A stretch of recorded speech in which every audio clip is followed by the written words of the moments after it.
Good morning, student. Today again I am going to start earthquakes chapter earthquakes. It is my third lecture about earthquakes. Previous day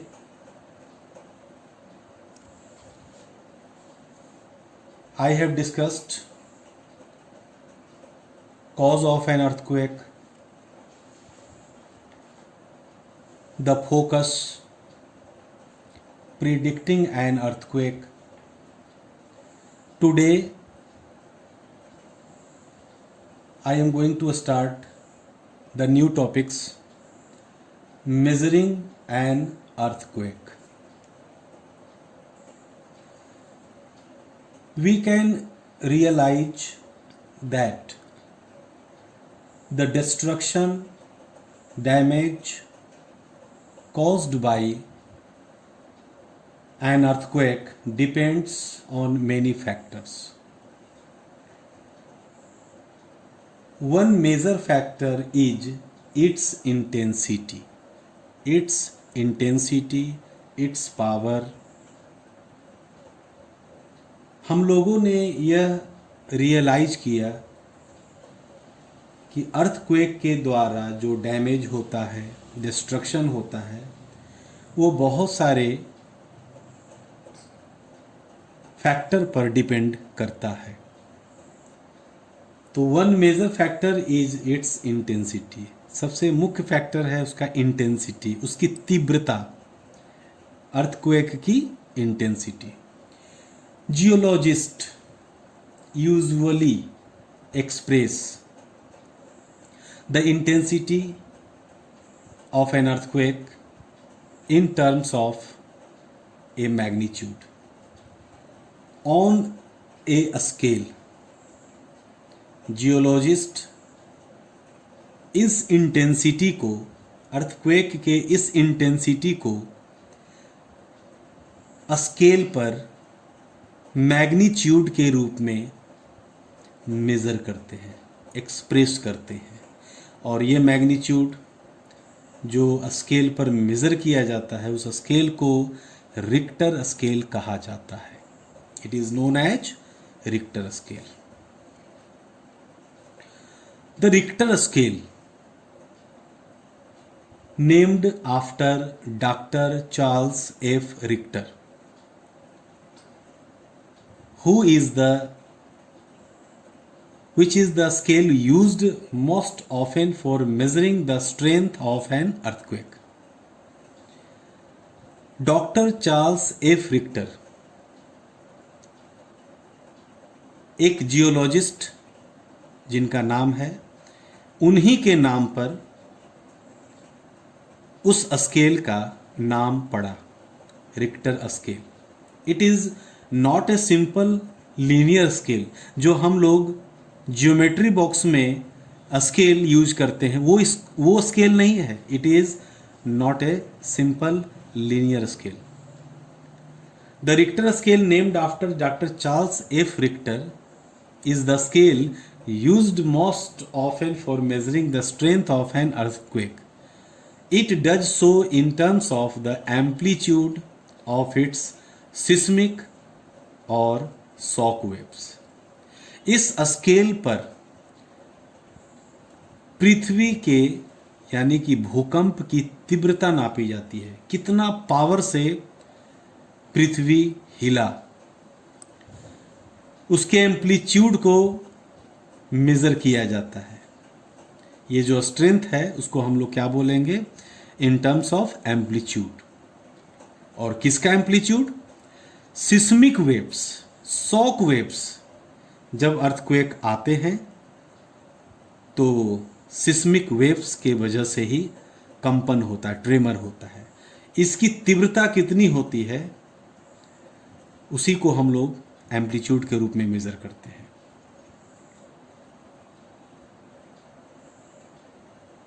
This scale is not a simple linear scale. This scale is not a simple linear scale. On this scale, an increase of 2 in the magnitude means 10⁻², or 100 times more destructive energy. Similarly, an increase of 3 in the magnitude means 10⁻³ or 1000 times more destructive energy, and so on. Second point को समझना बहुत ही जरूरी है. We can say in another language, the Richter scale, the magnitude of Richter scale, it means each level, यानी each level magnitude का is 10 times stronger than previous level. यानी अगला जो मैग्नीट्यूड होगा वो पिछले वाले मैग्नीट्यूड का 10 टाइम्स मोर होगा, उसकी इंटेंसिटी ज्यादा होगी. कितना? 10 times. On this scale, an increase of 2 in the magnitude means 10⁻² or 100 times more destructive energy. Similarly, an increase of 3 in the magnitude means 10⁻³ or 1000 times more destructive energy, and so on. Once again, एक बार फिर हम इस चीज को समझेंगे scale के अनुसार. See, here Richter scale is given. This side is magnitude and this side is effect of quake. अगर मैग्नीट्यूड 2.5 है, रिक्टर स्केल पर मेजर हो रहा है, it means generally not felt but recorded on seismometer. Seismometer एक instrument है जिस पर हम लोग अर्थक्वेक का मेजरमेंट करते हैं. सिस्मोमीटर. तो 2.5 वह मैग्नीट्यूड है जो फेल्ट नहीं होता, जो महसूस नहीं होता. भूकंप आता है लेकिन महसूस नहीं होता है, लेकिन सिस्मोमीटर पर रिकॉर्ड हो जाता है. 3.5 can be felt by many people. 3.5 can be felt by many people. कुछ लोग महसूस करते हैं. 4.5 अगर रिक्टर स्केल है तो some local damage, cracks in buildings and dams may occur. 6.0 a destructive quake, एक विनाशकारी भूकंप. 7.0 a major destructive quake, यानी पिछले वाले से ज्यादा विनाशकारी, major destructive. 8.0 and above a highly destructive quake capable of destroying an entire population. तो मैं अभी थोड़ी देर पहले ये जिक्र कर रहा था कि each level, each previous, each next level, अगला level, each level is 10 times stronger than previous level. Stronger means destructive, यानी ये इससे 10 गुना ज़्यादा विनाशकारी होगा, ये पिछले वाले से 10 गुना ज़्यादा विनाशकारी होगा, और ये इस वाले से 10 गुना ज़्यादा होगा. तो एंड सो ऑन. तो इसी स्केल को पीछे मैंने बताया था. You can see again on this scale an increase of 2 means अगला और पिछला के बीच में जो मैग्नीट्यूड होगा, जो इंटेंसिटी होगी, जो डिस्ट्रक्टिव एनर्जी, वो कितनी होगी? 10 times more than previous level. Okay.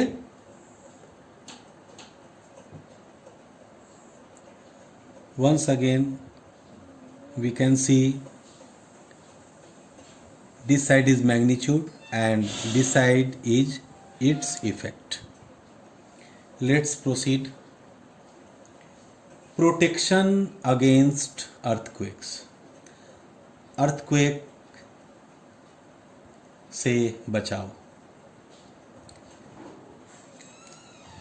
The earthquakes strike suddenly and violently. The earthquakes strike suddenly and violently without warning at any time of the day or night. If an earthquake occurs in a populated area, it can cause injuries and death and property loss. Therefore, it is important that we identify the potential hazards beforehand and take necessary precautions to protect ourselves as best as we can. So we can say earthquakes अचानक और बहुत तीव्रता के साथ आता है, बिना चेतावनी के, बिना वार्न किए हुए, किसी भी समय, चाहे वो दिन हो चाहे रात हो। अगर अर्थक्वेक पॉपुलेटेड एरिया में आता है तो इंजरीज, डेथ और प्रॉपर्टी लॉस होता है। Therefore, it is important that we identify the potential hazards beforehand and take necessary precautions to protect ourselves as best as we can. यानी हमें necessary precaution अपने आप को बचाने के लिए ले लेना चाहिए। People living in seismic zones where the earthquake are more likely to occur. People living in seismic zones where the earthquake are more likely to occur have to be specially trained and equipped for saving themselves. The following measures, precautions can help in minimizing the damages due to earthquake. जो लोग seismic Jones में रहते हैं वहाँ पर अक्सर earthquake आता रहता है और वैसे जोन में रहने वाले लोगों को स्पेशल ट्रेंड किया जाता है अपने आप को बचाने के लिए। The following measures, precautions can help in minimising the damages due to earthquake. First point, all the buildings in seismic zones need to be designed so that they can withstand major tremors. It is advisable to make the structure simple so that it is quake safe. तो seismic Jones में रहने वाले लोग अपने building को इस तरह से डिजाइन करते हैं ताकि they can withstand major tremors. यानी अगर मेजर ट्रेमर्स आता है, भूकंप के झटके ज़्यादा जोर से आते हैं तो उसको वो बर्दाश्त कर सके, withstand. It is advisable to make the structure, और सलाह दिया जाता है कि स्ट्रक्चर सिंपल बनाएं और वो क्वेक सेफ हो। Second point, since some buildings में catch fire due to an earthquake, it is necessary that all the buildings, especially the tall ones, have their firefighting equipment in order. कुछ buildings में जब earthquake आते हैं तो संभावना बनी रहती है कि आग लग सकता है due to sparking, due to short circuiting. तो it is necessary that all the buildings have their fire fighting equipment in orders. इसलिए आजकल जो भी अपार्टमेंट बनाए जाते हैं वे क्वेक से बनाए जाते हैं और हर एक बिल्डिंग में फायर फाइटिंग इक्विपमेंट होते हैं। Third point, safer places indoors as well as outdoors must be clearly identified. Safer place हो, इंडोर हो चाहे आउटडोर हो, मस्ट बी क्लियरली आइडेंटिफाइड, ये जानकारी में होनी चाहिए, आप आइडेंटिफाई कर सकें.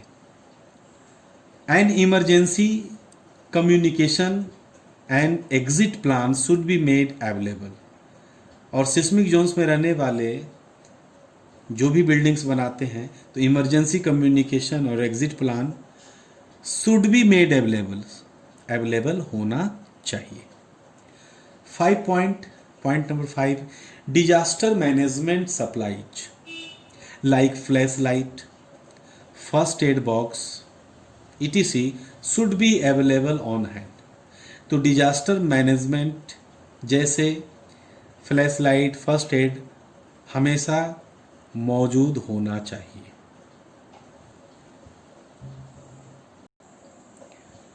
Now next point is safety precautions during earthquake. First, for a person present inside a buildings, and second for a person caught outside in the open. Safety precaution, earthquake अगर आ जाए तो सेफ्टी प्रिकॉशन. फर्स्ट, जब कोई person building के अंदर हो, पहला point, take shelter under the table and stay there till the shaking stop. Table के अंदर शरण ले अगर आपके घर में है, और वहीं पर रुकें जब तक भूकंप अर्थक्वेक खत्म न हो जाए, स्टॉप न कर जाए.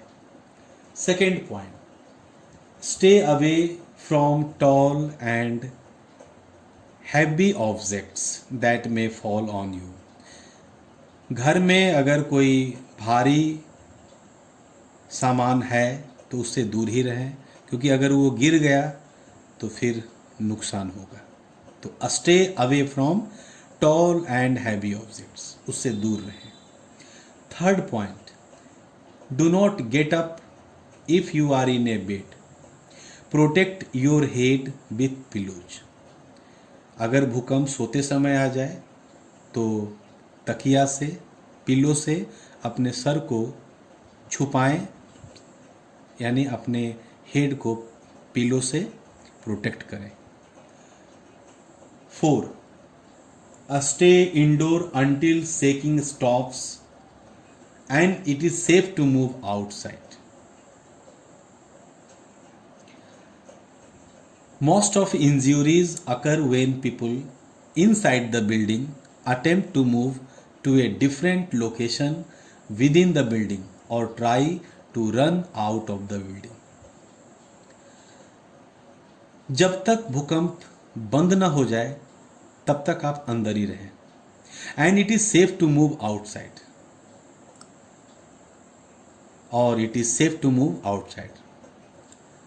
बाहर आप आ जाएं, बाहर आना सेफ है. Most of injuries occur when people inside the building. यह देखा गया है कि बिल्डिंग के अंदर अगर आप हैं तो ज़्यादा इंजरीज बिल्डिंग के अंदर होने पर होता है. तो कोशिश करें कि attempt to move to a different location within the building, building के अलग अलग लोकेशन में मूव करें, और try to run out of the building, कोशिश करें कि बिल्डिंग से बाहर आ सके. Second topic is for a person caught outside in the open, find a clear spot away from buildings, trees, breezes and overhead power lines. Drop to the ground. अगर आप बाहर में हैं तो खुली जगह पर चले जाएं, बिल्डिंग से दूर चले जाएं, पेड़ से, ब्रिज से, या आपके ऊपर कोई पावर सप्लाई जा रहा है, बिजली का तार है, उससे दूर हो जाए. Second point, do not come out if sitting in a moving vehicle. अगर आप चलती हुई गाड़ी में हैं तो बाहर न आए। Drive slowly to a clear spot. कोशिश करें कि चलाते चलाते आप खुली जगह पर आ जाएं, हो सके तो। एंड स्टे इनसाइड, और गाड़ी में ही रहें। Come out only when the tremors stop. बाहर उसी समय आए जब ट्रेमर, जब भूकंप, अर्थक्वेक रुक जाए। And last topic is safety precautions after the earthquake. Earthquake के बाद सेफ्टी प्रिकॉशन, सावधानियां। First point, stay calm for a while. शांत रहें थोड़ी देर के लिए। Expect aftershocks. These shocks can cause additional damage. क्योंकि हम लोग पढ़े थे कि भूकंप के बाद उम्मीद बनी रहती है कि आफ्टर शॉक्स आए। These shocks can cause additional damage. ये शॉक्स एडिशनल डैमेज कर सकता है। Second point, be aware of possible tsunami if you live in coastal areas. भूकंप अगर कोस्टल एरियाज में अगर आते हैं तो ये संभावना बनी रहती है कि पॉसिबिलिटी कि सुनामी आ सकता है, तो बी अवेयर।